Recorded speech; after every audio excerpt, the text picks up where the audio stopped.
Kita kembali bersama kami pada acara Telaga Tegur Sapa Gembala Keluarga.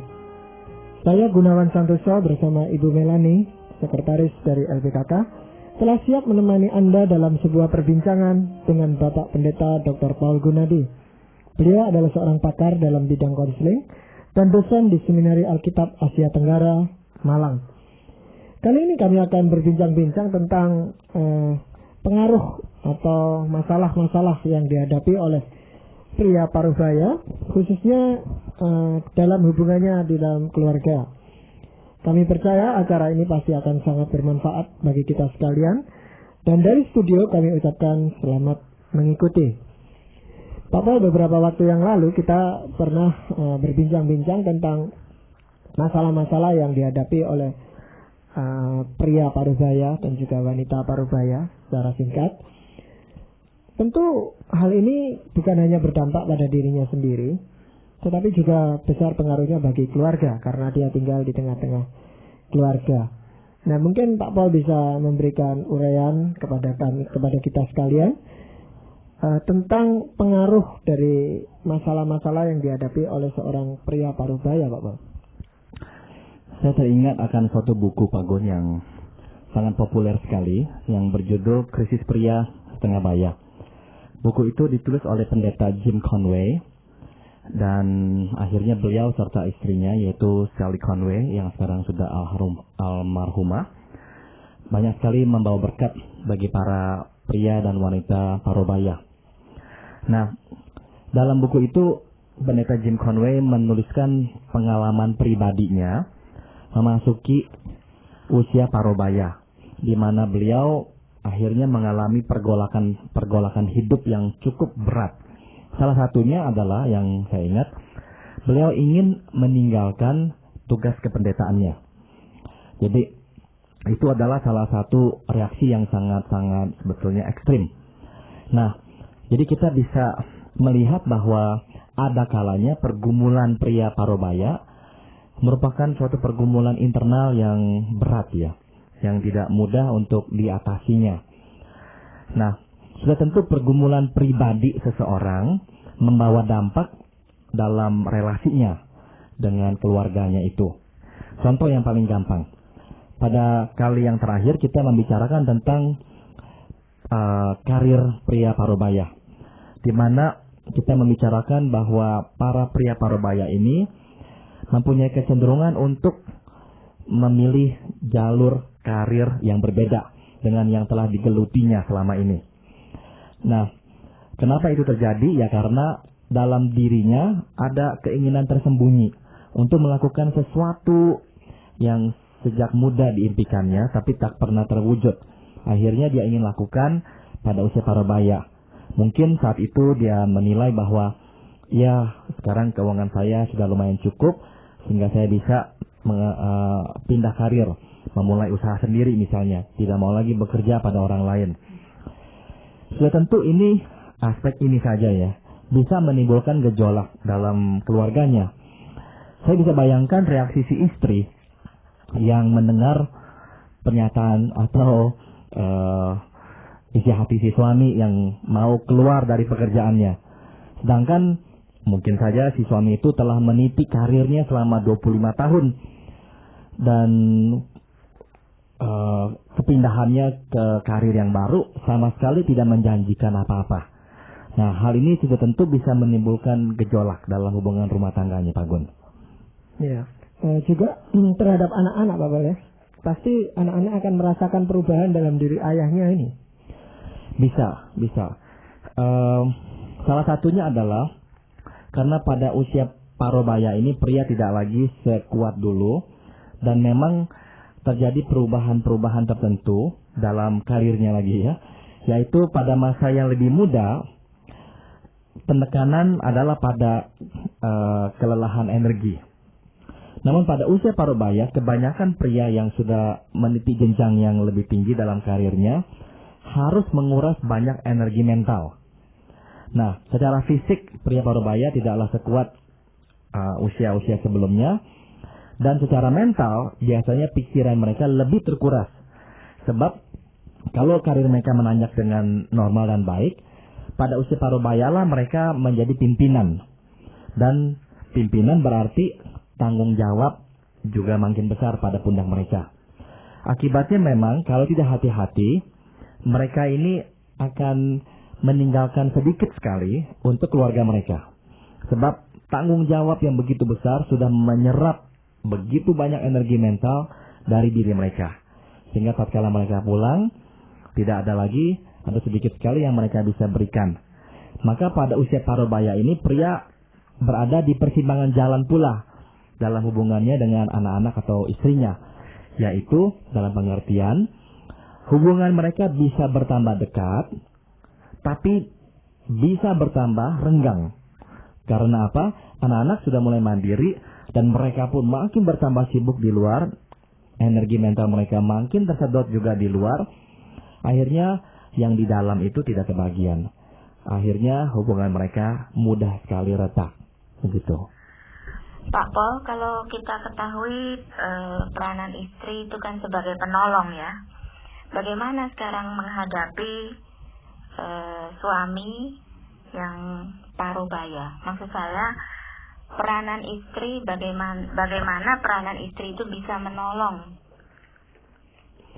Saya teringat akan satu ayat ya, yang diambil dari kitab Mazmur pasal 85, yang mengatakan satu hal yang sangat indah sekali, yakni di ayat 11. Kasih dan kesetiaan akan bertemu. Kasih dan kesetiaan akan bertemu. Keadilan dan damai sejahtera akan bercium-ciuman. Di sini kasih dan kesetiaan digandeng bersama. Sebab keduanya itu tidak bisa dipisahkan. Jadi orang yang mengasihi mewujudkan kasihnya itu melalui kesetiaan. Nah, sudah pasti para pria ini haruslah mengasihi istri dan menunjukkan kasihnya itu melalui kesetiaannya. Tapi istri bisa berbuat sesuatu untuk menolong suami, mengasihinya, terus mengasihinya, dan juga setia kepadanya. Nah, salah satu hal yang bisa dilakukan oleh istri adalah ini.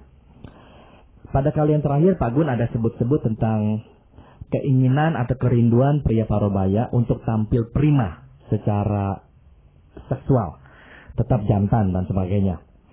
Nah, para istri bisa terus mempercantik diri atau dengan kata lain menjaga kecantikan dirinya itu. Saya sadari bahwa tidak semua wanita dikaruniakan wajah yang cantik. Sama seperti tidak semua pria dikaruniakan wajah yang cantik. Namun, salah satu hal yang penting dalam ketertarikan secara fisik, justru sebetulnya bukan pada wajah. Orang seringkali berkata, oh wajah yang cantik itulah yang menarik. Tapi sebetulnya wajah itu, kalau saya boleh kasihkan dalam bentuk persentase, mungkin hanya memegang peranan sekitar 30%. 70% itu adalah tubuh sebetulnya. Jadi bayangkan seseorang yang wajahnya menarik dan cantik, tapi luar biasa kurusnya misalnya, atau luar biasa gemuknya. Nah, kita bisa di situ mulai membayangkan yang mana yang 70%, di wajahkah atau di tubuhkah begitu. Dan jelas kita bisa mengatakan, iya ya, wajah itu sekitar 25-30%. 70% adalah tubuh. Nah, kita tidak bisa memperbaiki wajah. Itu pemberian Tuhan. Tapi kebanyakan kita bisa menjaga kelangsingan atau kesehatan tubuh kita, sehingga kita tampil prima, tampil segar. Nah, saya sangat menganjurkan para istri yang sudah mulai menginjak usia parubaya untuk tetap menjaga penampilan fisik mereka. Sebab jangan beranggapan bahwa pada usia segini suami saya tidak lagi begitu mempedulikan penampilan fisik saya. Tidak. Pria itu tetap sebetulnya bisa tertarik dan mudah tertarik oleh penampilan fisik yang menarik atau yang baik. Jadi ini salah satu hal yang bisa dilakukan istri untuk membuat suami mengasihinya tetap dan tetap setia kepadanya. Yaitu dengan cara menjaga tubuhnya dengan lebih baik. Begitu. Tapi masalahnya kan istri itu pun juga memasuki usia yang parubaya itu Pak Paul. Sementara Betul. suaminya mengalami masalah-masalah dengan usia parubaya, dia sendiri juga punya masalah dengan usianya gitu Pak Paul. Betul. Nah, ini memang membuat masalah lebih rumit Pak Gun. Sebab pada usia sekitar 45 hingga 55, bukan berarti 10 tahun wanita mengalami ini, tapi di antara usia sekitar 45 hingga 55, wanita itu mulailah memasuki masa menopause. Nah, pada masa ini sering kali terjadi gangguan-gangguan yang bersifat hormonal, namun pada akhirnya mempengaruhi banyak hal. Baik misalnya segi emosi, mudah tersinggung, mudah marah, emosi mudah naik turun, atau secara fisik juga, yaitu merasa panas, tidak nyaman, dan juga secara seksual. Nah, ada kalanya yang terjadi pada masa menopause ini, ketertarikan pada hal-hal seksual menurun. Bukannya sama atau menanjak, malah menurun. Karena sudah banyak gangguan-gangguan internal dan fisik yang dialami oleh si wanita. Sehingga gairah seksual itu benar-benar merosot jauh. Nah, akhirnya memang wanita bisa saja tidak terlalu mau untuk berhubungan, tidak terlalu mau untuk disentuh oleh suaminya dan sebagainya. Maka memang sungguh-sungguh usia parubaya, usia yang rawan Pak Gun. Di sini kita bisa melihat kerawanannya, di mana si suami tiba-tiba kepercayaan dirinya mulai berkembang, makin mantap, di tempat kerja mendapatkan kehormatan.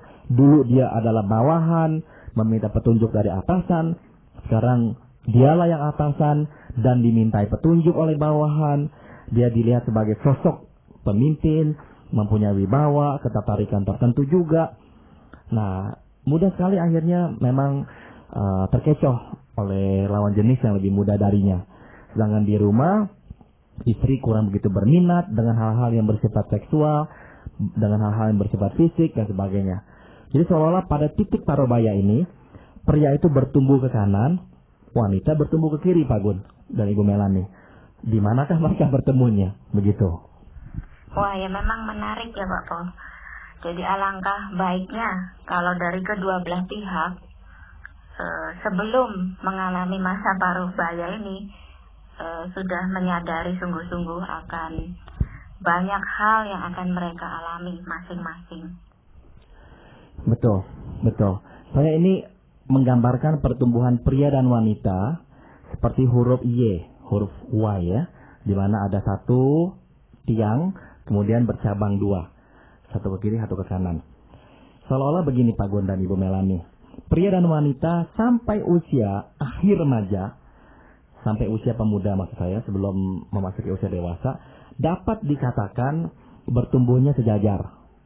Hanya masalah lebih cepat yang mana secara emosional. Biasanya wanita yang lebih cepat, tapi bertumbuhnya sejajar, satu tiang. Memasuki titik usia dewasa, yaitu biasanya usia dewasa sekitar usia hampir 30 tahun, di mana anak sudah mulai ada dan sebagainya. Pria dan wanita mulai bercabang, bertumbuhnya melalui cabang yang justru berlawanan arah. Karena yang di rumah, yaitu yang istri itu, mulai memusatkan perhatiannya pada anak, pada hal-hal yang bersifat domestik. Suami lebih memusatkan perhatian pada hal-hal yang di luar dan tempat kerja. Pergaulan pun makin berubah, yang satu makin bergaul dengan kaum profesional, yang satu makin bergaul dengan orang-orang yang berkecimpung dalam rumah tangga. Jadi tiba-tiba pertumbuhan mereka itu terpecah, bercabang. Nah, kemudian memasuki usia parubaya, bercabang lagi, terus cabangnya ini berkembang, bertumbuh.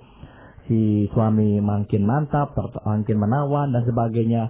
Si istri pada masa menopause menjauhi diri dari hal-hal yang bersifat seksual dan sebagainya. Cabang itu seolah makin jauh. Dan akan ditambah lagi pada masa tua. Pada masa tua, sekitar usia misalnya 65 ke atas, 70 tahun dan sebagainya, pada umumnya pria mulai mengurung diri ke dalam, masuk ke rumah dan sebagainya. Malas pergi keluar, malas pergi jalan-jalan ke mana-mana. Tiba-tiba wanita mulai repot. Makanya kita melihat di gereja, komisi wanita hidup segar, bertumbuh terus. Komisi pria tidak ada. Gitu.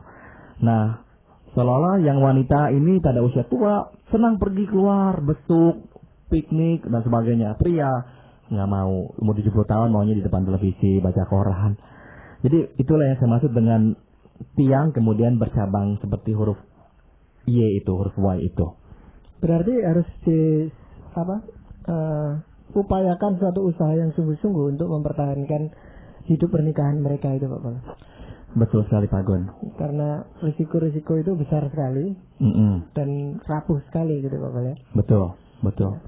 Nah, bagaimana dampaknya dengan anak-anak, Pak Pol, yang sudah mulai meninggalkan keluarga karena sekolah di luar atau bahkan sudah menikah dan sebagainya?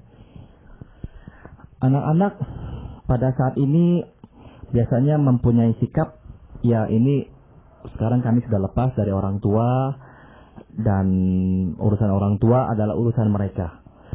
Pada masa sebelumnya, jikalau ada ketidakcocokan antara orang tua, anak masih ingin kabur, masih ingin mendamaikan, menengahi dan sebagainya.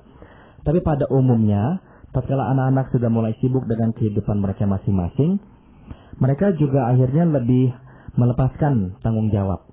Bukannya tanggung jawab mungkin ya, tapi melepaskan ya tekanan untuk ikut campur dalam urusan orang tua mereka. Jadi mereka biasanya berperan sebagai pendengar, ya mama cerita dengarkan, papa cerita ya dengarkan, ya udah dah. Tapi akhirnya mereka berkata, ya udah terserah orang tua. Nah makanya kalau hubungan orang tua tidak harmonis pada usia parubaya ini, memang akan terjadi sekali suasana yang tidak enak di rumah. Karena apa? Tidak ada lagi ada anak. Mereka tidak bisa lagi mengalihkan perhatian pada anak. Akhirnya mereka harus berhadapan dengan diri mereka masing-masing. Hal-hal yang mereka tidak sukai sekarang di depan mata mereka dan tidak ada tempat untuk mengalihkannya. Kecuali kerja atau kegiatan di luar. Maka ya kita bisa menyadari ya dan melihat bahwa akhirnya ada para suami dan istri parubaya yang tinggal serumah tapi sepertinya rumah itu hotel. Dari pagi sampai malam atau sore si suami ya kemana, si istri ya kemana, malam pulang udah capek, tinggal makan, malam tidur, beres dah begitu. Bahkan kadang-kadang kamar tidurnya pun berbeda gitu Pak. Kadang-kadangnya itu yang terjadi. Betul sekali. Itu sering terjadi memang aku itu. Iya. Betul. Pak Paul, pada usia parubaya itu mulai timbul kesadaran bahwa sebenarnya usia ini sudah tambah sedikit Pak Paul. Jadi ada kekhawatiran itu sebenarnya. Betul. Itu bagaimana mengatasinya Pak Paul? Betul. Akhirnya memang seorang pria nggak bisa tidak ya, dan juga wanita sama ya, harus mengembalikan perspektif hidup itu kepada perspektif rohani, perspektif Tuhan. Untuk apa dia hidup? Maka seorang pria parubaya yang hidup dalam Tuhan, sungguh-sungguh mengerti makna hidup dan kenapa dia hidup, sebetulnya tidak akan terlalu banyak tergoncang. Nah, tadi yang saya sebut pengakuannya pendeta Jim Conway, memang dia mengalami goncangan ya, tapi itu tidak membuat keluarganya kenapa-napa. Dia hanya membagikan pengalamannya yang memang dia alami. Tapi ya itu akhirnya tantangan yang dia bisa kalahkan. Begitu. Ya, soalnya juga ada di samping kita tahu bahwa kita sadar bahwa usia ini tambah pendek. Lalu melihat bahwa ternyata masih banyak yang belum dikerjakan gitu loh Pak. Jadi ada kesadaran itu mau mengerjakan, kemampuannya sudah turun. Betul. Saya teringat percakapan saya dengan seorang pendeta ya, Pak Gun. Pendeta ini lebih senior dari saya. Dan dia lagi membagikan tentang pergumulannya. Dia pun sudah berusia di atas 50 tahun ya. Nah, beliau berkata, saya ini makin hari makin menyadari bahwa sebetulnya saya hanya bisa menyelesaikan sedikit saja dalam hidup ini. Tidak terlalu banyak hal yang saya bisa kerjakan.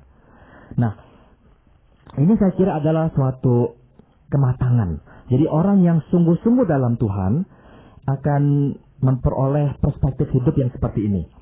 Pada masa muda bergebu-gebu melihat hidup itu penuh dengan proyek. Banyak hal yang harus dikerjakan. Baik untuk keluarga, untuk pribadi, dan untuk Tuhan. Namun memasuki usia parubaya, dengan kesadaran tubuh itu tidak lagi terlalu sehat, usia di depan tidak terlalu panjang lagi, mereka bukannya putus asa atau disilusi atau depresi, tapi mereka justru lebih terfokus, menyadari, oh iya, memang hal A, hal B, hal C, hal yang D bukanlah tugas saya, bukanlah bagian saya, bukanlah porsi saya. Rupanya porsi saya dari Tuhan adalah mengerjakan yang E ini. Ya udah dah, saya akan fokuskan mengerjakan yang E ini saja. Nah, itulah orang yang memang matang, gitu Pak Gun. Pak Paul, tadi saya ingin menyambung sedikit yang tadi dibicarakan. Bagaimana dengan ungkapan kalau semakin tua pasangan suami istri itu ya sudah merasa akhirnya seperti teman saja. Apa ada hubungannya dengan masalah usia parubaya ini? Kalau sampai berpikir mereka adalah teman, itu masih baik sebetulnya Ibu Melani. Sebab kalau tidak dijaga baik-baik, justru bukan teman lagi Pak Ibu Melani. Ya mereka serumah, ya mereka sekamar mungkin, tapi ya sebetulnya perasaan tidak sukanya kuat kalau hubungan mereka itu tidak harmonis. Kalau hubungan mereka harmonis, sebetulnya justru usia parubaya itu membuat mereka tambah mencintai satu sama lain. Sebab pada usia itulah tiba-tiba, seperti tadi saya sebut ya, mereka menyadari keterbatasan mereka. Tubuh mereka makin melemah, fisik mereka pun tidak sekuat dulu, sakit mulai muncul. Nah akhirnya yang muncul dalam hati terhadap pasangannya adalah belas kasihan. Dan ketergantungan pada pasangan makin kuat. Begitu. Jadi kalau hubungannya kuat, sehat, harmonis pada masa sebelumnya, usia parubaya justru merupakan kesempatan bagi mereka untuk lebih mesra, untuk lebih kuat. Karena tiba-tiba mereka memasuki dimensi yang baru dalam hidup ini. Di mana sebelumnya mereka memang bergantung pada satu sama lain, tapi dalam hal-hal yang berbeda. Dalam hal keuangan misalnya, dalam hal memelihara anak dan sebagainya. Tapi sekarang mereka bergantung untuk hal-hal yang lebih pribadi. Bahwa saya ini sekarang butuh seseorang untuk merawat saya. Karena saya mulai sakit, saya mulai sadar saya terbatas dan sebagainya. Nah itu merupakan sebetulnya masa yang indah, Bu Melani. Ya, baru-baru ini saya ketemu seorang teman, lalu dia bercerita begini. Teman ini teman wanita. Dia mengatakan, kalau kami dekat, maksudnya dia dengan suami itu dekat, maksudnya serumah, ada di rumah, seringkali hal-hal kecil jadi pertengkaran. Tapi kalau yang satu pergi jauh, mungkin 1 minggu, 2 minggu, itu rasanya sudah kangen sekali. Jadi ya lucu juga. Iya. Kangennya sebetulnya Bu Melani ya, bukan kangen yang terlalu aneh dalam hal ini, dalam kasus yang tadi Ibu sebut itu. Kangen dalam pengertian karena kehilangan seseorang di rumah. Tapi belum tentu kangen itu kangen menginginkan seseorang yang dicintainya, yang disenanginya lagi. Sebab rupanya hubungan mereka tidak begitu baik. Nah, tadi Ibu berkata hal-hal kecil ribut. Saya duga sudah mempunyai problem sejak dulu. Tapi mungkin karena adanya anak dan sebagainya, terhindar. Nah, sekarang anak-anak sudah besar, muncul kembali masalah-masalah itu. Nah, masalah kecil menjadi bahan pertengkaran. Sebetulnya yang terjadi adalah perspektif mereka, perbedaan mereka, belum pernah dengan tuntas disesuaikan, dibereskan. Sehingga akhirnya pola pandang yang berbeda itu membuat melihat masalah kecil menjadi begitu berbeda pula. Begitu. Ya, mengingat bahwa usia parubaya itu bisa menimbulkan suatu krisis yang cukup serius di dalam keluarga, Pak Paul. Tentu kalau kita memang sudah mengetahui hal ini, kita tidak bisa tinggal diam. Artinya harus mengantisipasinya, mempersiapkan diri menghadapi realita itu. Betul. Nah, itu sebaiknya dilakukan sejak kapan dan hal-hal apa yang bisa kita lakukan? Saya mau mengutip lagi firman Tuhan ini Pak Gun dari Mazmur 85 ayat 11b. Keadilan dan damai sejahtera akan bercium-ciuman. Keadilan sebetulnya dapat juga diterjemahkan hidup benar, righteousness bahasa Inggrisnya ya. Dan damai sejahtera akan bercium-ciuman. Artinya kedua hal itu tak bisa dipisahkan. Dalam hidup ini kita akan mengalami banyak perbedaan dan ketidaksesuaian dengan pasangan kita dan sebagainya karena bentukan pengaruh lingkungan dan sebagainya.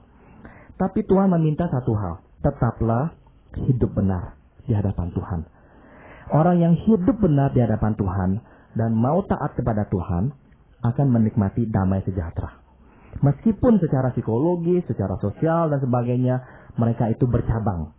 Tapi mereka tetap akan hidup dalam damai sejahtera jika mereka hidup benar di hadapan Tuhan.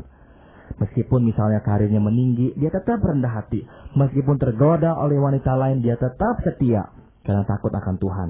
Demikian juga dengan si istri. Misalnya memasuki usia menopause, tidak mau melayani suami, tapi ingat tanggung jawabnya adalah melayani suami. Dia layani suaminya dan sebagainya. Nah, kalau orang tetap peka terhadap pimpinan Tuhan, dia akan hidup benar. Kalau dia mau coba hidup benar, dia akan memetik buahnya, yaitu damai. Itulah yang Tuhan janjikan, Pak Gun. Ya, berarti pasangan itu akan bisa melalui masa-masa krisisnya. Betul. Hanya bersama-sama dengan Tuhan. Betul. Ya. Betul. Jadi terima kasih sekali Pak Paul untuk perbincangan kali ini. Dan demikianlah telah kami persembahkan ke hadapan Anda sekalian sebuah perbincangan seputar kehidupan keluarga masa kini bersama Bapak Dr. Paul Gunadi. Apabila Anda berminat untuk melanjutkan acara Tegur Sapa ini, kami persilahkan Anda menghubungi kami melalui surat. Alamatkan surat Anda ke Lembaga Bina Keluarga Kristen, Jalan Cimanuk, nomor 58, Malang. Saran-saran, pertanyaan, dan dukungan Anda sangat kami butuhkan. Terima kasih atas perhatian Anda dan sampai jumpa pada acara Telaga yang akan datang.